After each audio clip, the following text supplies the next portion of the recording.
Hey folks! Welcome to today's recipe on our channel. Today we're going to make a special and easy pastry recipe with cheese and parsley filling, and we'll explain every step in detail.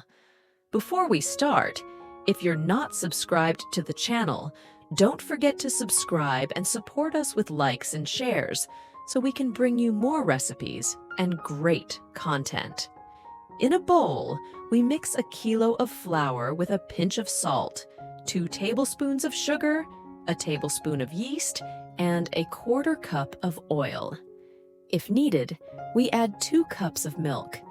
We mix the ingredients well until we get a firm dough, and finally add a tablespoon of oil and let it ferment until it doubles in size. After fermenting, we cut the dough into small balls and arrange them, letting them rest for at least 10 minutes before shaping.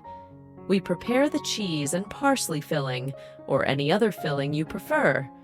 We roll out the dough and place a spoonful of filling, then roll it up and cut the second half into long strips.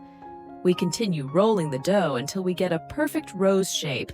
Then we arrange them on a baking sheet and let them ferment for half an hour. All ingredients will be listed in the description box in Arabic, French, and English.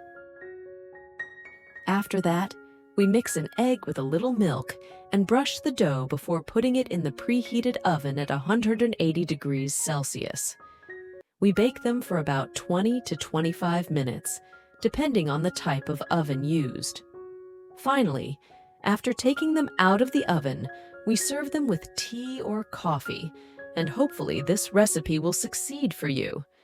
If you have any questions, don't hesitate to write them in the comments, and I'll try to answer them. And don't forget to subscribe to the channel and support us with likes and shares. Thank you for watching.